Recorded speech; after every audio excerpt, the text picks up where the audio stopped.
Now, this is, for those of you who don't know, this is a band called Nine Inch Nails. And quite a while back, they launched their, I think it was the 7th album, which was called Ghost 124. And the album made 1.6 million in revenues in the first week it came out. Now, honestly, I don't know whether that's a lot or not. It sure sounds like an impressive number. The interesting thing, though, is that Nine Inch Nails did not work with a record label. In fact, they canceled the contract they had with a record label just before. Now, you're probably thinking, what's the big deal? They must have sold on iTunes. No, they did not sell on iTunes. And in fact, the music was available as a free download.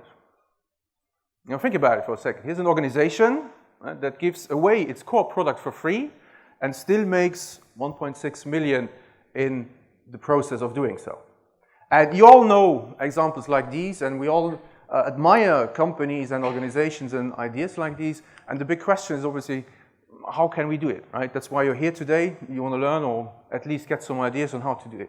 Well, I asked myself that question, or to be a little bit more precise, I asked myself, how do established companies, so I was not so interested in startups, but how do established companies create innovative business models like the one that Nine Inch Nails has and many others have? And I was pretty serious about getting an answer, so I went to Manchester Business School and I spent a couple of years researching doing doctoral research on answering that particular question. And one of the companies that I came across is the German TV media station Pro7 Sat.1, or Pro7 for short. It's the leading company in the German TV market. It's one of the leaders in Europe. And they set themselves the goal to grow by 1 billion within 5 to 6 years. Now, 1 billion sounds like a big number. If you think about it, actually year on year, it's only 10%, so it's not that impressive. But the thing is that all the traditional ways, all the traditional strategies and tactics we have to grow a business or to grow revenues were not available to Pro7. Why is that? Well, first of all, they couldn't sell more. Simply because in Germany, the amount of advertising minutes that you are allowed to broadcast on average throughout the day is limited by law. So you can't sell more inventory than you have. You can expand your inventory. Second thing that we typically do when we want to grow a business is increase product ranges. Well, Pro7 has already about a dozen different channels catering to different needs of different customer groups. So also here, there was not too much room to kind of extend the product range. A third thing that we like to do when we want to grow is mergers and acquisitions. Well, Pro7 Sat.1 is already the result of a merger between Pro7 and Sat.1 on the one hand. On the other hand, the German TV market is pretty consolidated, so you have two big players, which is Pro7 and RTL. So that strategy too was not available to them. So what can you do? Well, they devised a strategy, they called it innovation, growth, and new markets. Could be anything, right? So any company kind of probably has these objectives. Pro7 was actually quite successful. So their strategy worked so well that after 3 years, they had already almost reached the plus 1 billion in revenues that they wanted to have. So they were already almost at the goal of the 3.4 billion. And because it worked so well, they said, well, let's just increase our revenue target to 1.8 billion. Just a quick check. When was the last time your companies had to raise profit targets because the strategy was working so much better than expected? So what is it that they did? Well, they created a new growth venture, and almost everything from the 1 billion is coming from one particular idea that they had. And I'm going to show you how they did it. Now, when I did the research, I was particularly interested, as I said, how did companies do it? So in order to find out how they did it, I tracked all the activities that were kind of involved in developing these ideas and implementing these ideas, and I mapped them out. So I mapped out everything that they did, what management did, what teams did, what organizations did. And then I tried, obviously, to make sense of all of what I found. Now, being trained in classic strategy, the first thing you want to try and look for is, well, where did the analysis happen? Where did the planning happen? Where did the implementation happen? Right? That's what we learn in strategy. That's the process we have to go through. Now, we all know that in real life, it doesn't work that way. And in fact, most people that I spoke to, they either said, well, we didn't really have a plan. I would always ask about a plan because that would have made my life a lot easier if they had documented everything properly, right? But there were no plans. Or people said, yes, we had a project plan, but we're not going to show you because that's not what happened. So Now, looking at it, it is a little bit more design thinking, iterative, lean oriented, but also these frameworks don't explain the whole story that is going on or that was going on in the data. Now, one of the things, for example, that we learn in lean and in design thinking, or if we look at the literature on innovation and business model innovation, it tells us we need to experiment with a lot of ideas to find those that work well, right? That's what we've been told. Quantity, I'm thinking about stage gate processes, quantity before quality, and so on. Well, this is not what actually happens. So this is not how they do it. Now, all the companies that I research, they only have one idea. And experimentation happens much more on the level of how to make that idea successful instead of trying and experimenting with a lot of ideas. So that's one of the first myths that I would like to bust, and we're going to come to a couple others. Now, this is what I came up with to explain the process that companies went through. So basically what I saw is that they go through 3 phases. So the first one I call it inception, then there's an evolution phase and a diffusion phase. During the inception phase, the focus lies on finding your opportunity. So what should we do? And it lies on how to seize that opportunity. Now, where can you find opportunities for that kind of growth? Well, you don't find it by looking, again, something we learned, right? You look at you focus on your existing customers, you focus on your most satisfied customers, because we've been taught that it's actually cheaper to keep a customer happy than to find a new one. Well, focusing on the existing customers is not going to bring you that kind of growth that we're talking about. So where to find it? Well, you look at underserved customers, you look at what we call non-customers, or you look at people that are not satisfied with whatever the industry is offering. Pro7, what is a typical customer of a TV company? Well, Procter & Gamble, Unilever, Nestle, these kind of companies. They buy large volumes, usually at very, very heavy discounts on pricing because they buy the high volumes. But who doesn't buy? Startups and small and medium companies. We're going to come to why they don't buy. So that was the first step. Identify who is not a customer of our company at the moment. Now, once you know who is a customer, who is not a customer, you need to understand why they are not a customer, what is driving their needs, what is driving their motivation. So you can talk about customer needs, you look into customer experiences, right? And the most important thing you look into is what are the barriers to consumption, what is keeping people from buying from us, and what are the hurdles to satisfaction. So once they buy something, what is keeping them from buying more? Now, Pro7 did this, and, well, no, it's a no-brainer, kind of, right? So small and medium companies, they don't buy because either they cannot afford it. If they have the money, they usually don't want to spend it on something with an uncertain outcome. And even if they were willing to spend the money, they don't know how it works. They don't have any experience with TV, advertising, media planning, all these kind of things. So that's your opportunity. So there we have a market. It's a pretty big market. In Germany, most of the economy is driven by small and medium companies. So it's a pretty big opportunity. Then the question is, how are we going to seize it? And for us, seizing the opportunity is a matter of thinking about what is your offering. And if we say offering, we mean really your products, your services, and the whole customer experience. So have a holistic approach to your offering. You have to think about your business model, so all the activities that need to be carried out, the resources and the capabilities you need to be able to perform these activities. You need to think about who does it. Are we the best to do it, or can we outsource some things? Do we partner with some things, with some companies? And you need to think about your revenue model. So where does the money come from? What do customers pay for? The revenue streams. You need to think about how you set price, so pricing mechanisms. And you need to think about payment mechanisms, so when it's going to be paid, how are we going to treat payment, all these kind of things. So let's have a look again at Pro7. So they said, offering, we're going to give you the media for free. So we give you free access to media, and we're actually going to help you with all the media planning and everything. So taking away the barrier to entry for these customers. On the business model side, for Pro7, this meant, well, we need to have some new activities like target selection. So they got very good at picking the right kind of customers to work with. They needed new expertise, so they hired people coming out of investment banking, venture capitalists, private equity, because these guys know how to work with startups. Now, the interesting thing is obviously if the media goes away for free, where does the money come from? Well, they said they went through a couple of iterations. Like the first iteration was talking about media for revenue. So they said, we're going to give you the media, we're going to run the spot, and if the revenue comes in, we get a portion of the revenue. So over time, and I'm going to come to that in a minute, they did some iterations, and finally they ended up with, there is a fixed fee, there is a media for revenue share portion, and nowadays they also offer a media for equity portion. So they invest with the equity into startups. I'm going to come to that in a minute. Now, once you have your idea, you need to validate it. You need to find out whether it's a good one or not. Now, let me bust another myth here. Again, conventional theory at the moment tells us that if you want to pull something like this off, you need to do it in a separate company.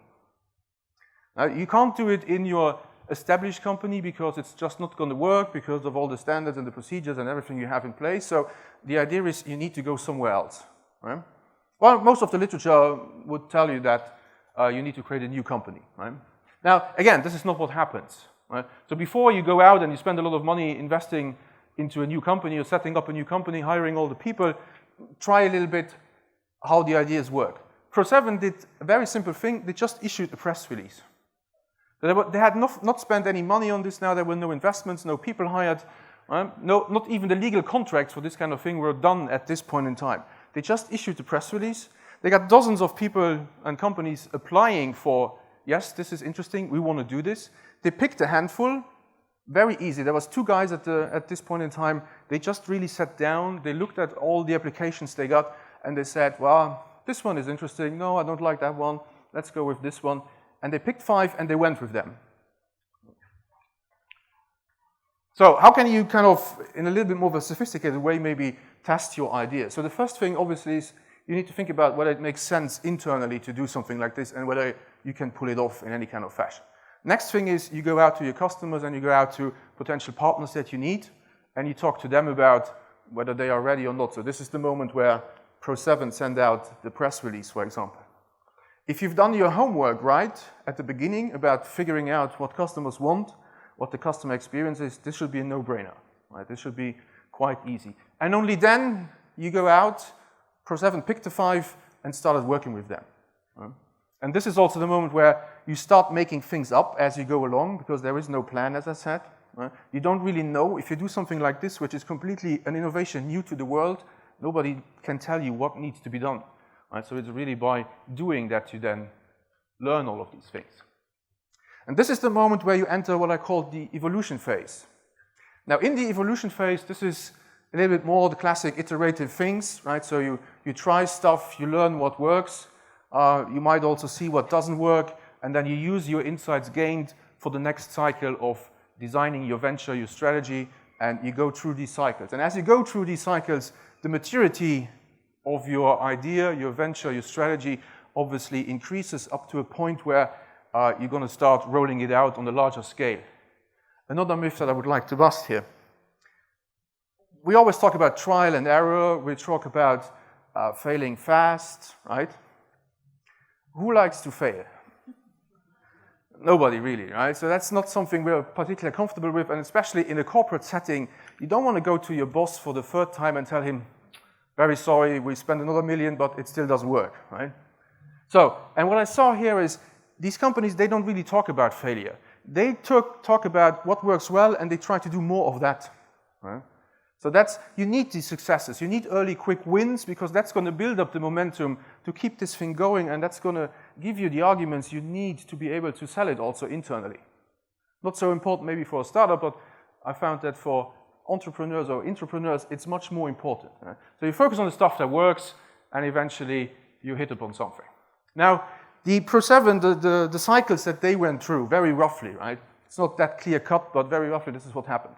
So at the beginning they said, we're going to do media for revenue share, and they didn't really have a specific company focus. Right? So they picked a couple and they started working with them. Then they discovered 2 things. They said, well, first of all, media for revenue alone is not really enough for us. So we need some kind of basic fixed fee to cover the initial cost of getting this thing going. The second thing they learned is it works best with online businesses. Because they were really able to track, and that's something you can easily track with online businesses, We air the ad at 8 p.m. and we see a spike in website clicks at 8:10.